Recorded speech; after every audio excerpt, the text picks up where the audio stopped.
Seems legit.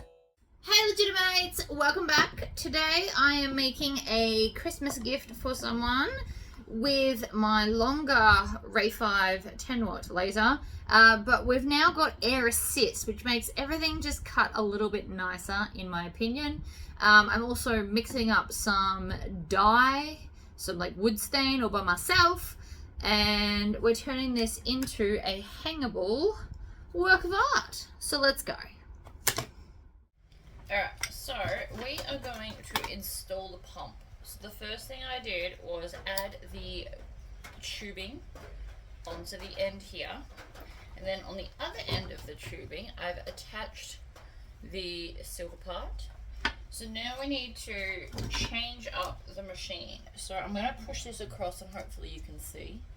I'm going to take an Allen key and I'm going to undo this little case at the bottom.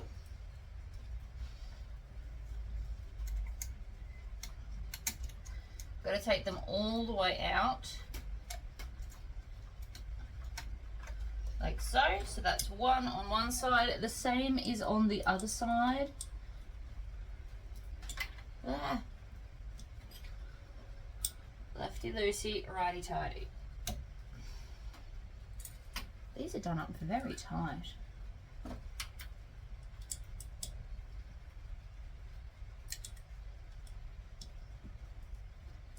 Here it comes. So I am going to put the screws back in on the off chance that I ever want to not use air assist, which is probably never, to be totally honest with you. Air assist just makes everything deeper. So you can move faster with an engraving, for example. Alright, so I'm going to lift this up. It's going to move and we're going to just take that off.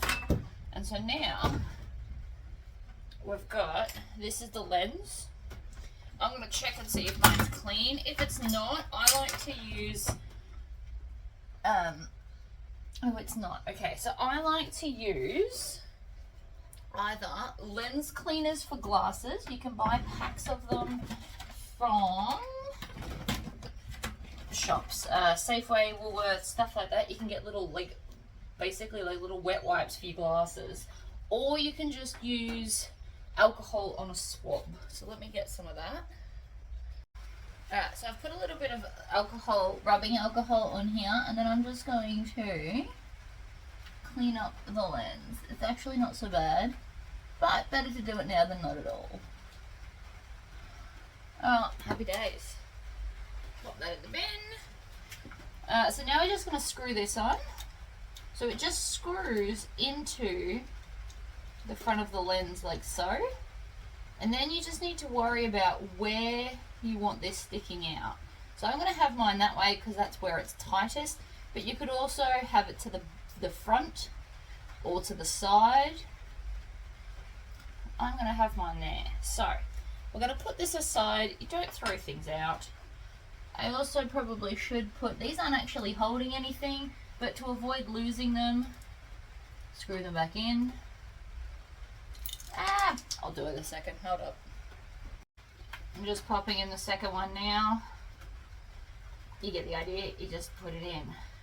So now it's got a more focused looking laser. So this also, the other reason why I really like this is because I now feel like I'm going to waste less because I've got a smaller point of central focus. So let's go set something up to create. Alright. It is currently raining here, but it's still hot, hence the shorts. But rain will not deter me. My part's undercover, and that's all that matters. So again, with my handy dandy square, I absolutely love this thing. Very, very handy, and I'm just leaning on a chair until such time as I get a workbench. I might work on that in the new year. You'll also want a pen. I like pens for this, but you could use whatever. So my sign in total is, select everything, so 37 by 36. Now this is already 40 odd wide, so we just want to go with, well, it's basically a square. So I always like to give myself 2 extra millimeters just to line it up better. So we are going to go to here and draw a line. And then I'm going to flip the square so I can do the whole thing. For shorter ones, this only goes up to 36, which is kind of annoying. It's just that little bit too short. But I like to have the full line. I find it much, much easier. Even though at the end this usually goes a bit skewered. Move this to the best location. My jigsaw. Make sure that we're not getting the chair.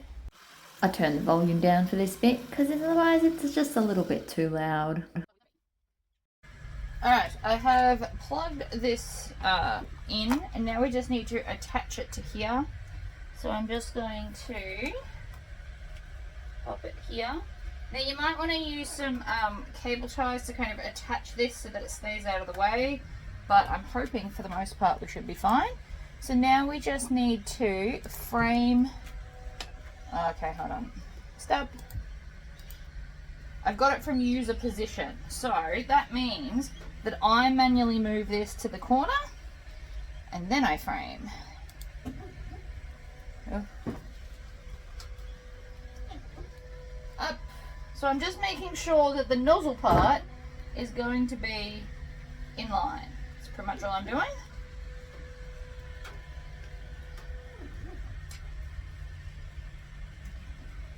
That was weird.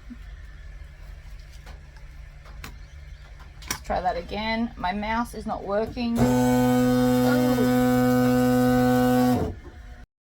Alright, so this first little bit, like the first half of the horse, I actually decided not to have the air assist on just so I can show you the difference. And even from here, you can see it's less kind of smudgy, I guess is a good word. Anyway, we're doing 100% power at 3 millimeters per second with 2 passes. You can't really see it here, but the letters actually went backwards. Sometimes the program flips them backwards. I don't know why.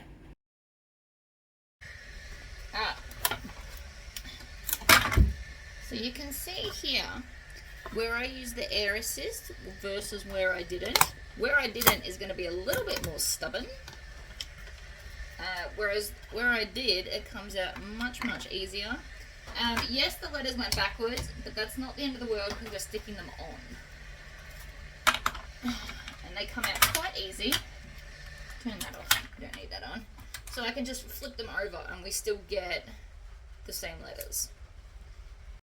So I've put 2 coats of watered down dye and then I spray painted the letters on something I could move to inside. You'll see that in a second. And then I used a hairdryer to dry the whole thing. Alright, so I ended up flipping it over and doing the dryer on the other side as well. So it is nice and dry now. I'm not worried about it. And my letters are dry. These dried a lot quicker than the wood. But to be fair, I did soak this in tinted water. So, you know. So here's my words. I'm just going to put it right where here and then figure out where they go. Now, I didn't end up scoring it on here because it was giving me issues. Sometimes the lasers flip and then sometimes they don't, and I just never know which is which. Make sure you get the N up the right way too. This bottom is not dead straight. It's kind of the look that it's giving. Oh, I need wood glue. So I'm using wood glue, not gemstone glue, the wood glue. And I'm just going to flip them over. And I'm not going to squeeze it if I don't have to. I'd prefer not to. And I just want to kind of put a really small amount. But I want to make sure the whole thing's pretty coated. And then put the letter on. Now, depending on what look you're going for, you can do this a lot of different ways. See, I don't have to squeeze this. It's just coming out very tiny amounts at a time. So you could put a ruler, actually.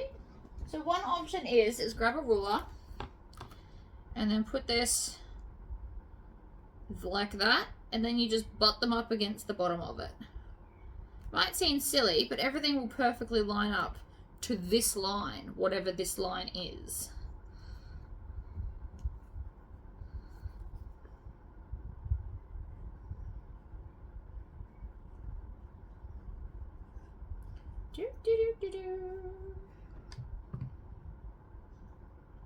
You know what? I think I've painted the wrong side of that. Now that I look at it, I think it's meant to go that way. So, we're going to wipe that glue off. Last thing I need is for it to set weird. And I'll paint the other side of that one. This is the problem with letters, see? You can quite easily do them the wrong way. I'll squeeze it a little bit then, just to get the glue down to the nozzle. But as soon as it started coming out, I've stopped squeezing. Like, I'm not squeezing it all here. Is this another one? No, that's right. So I'm just going to put the B there and I'll paint it in a second. Just so I know what's going on.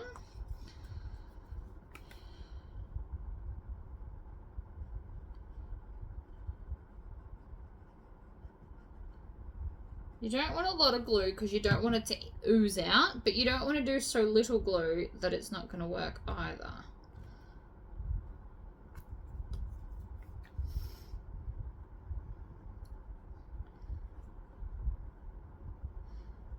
So I'm going to paint, whoops, see there? That's too much glue, it's going to ooze out. So I'm just going to tap it around the rest of it.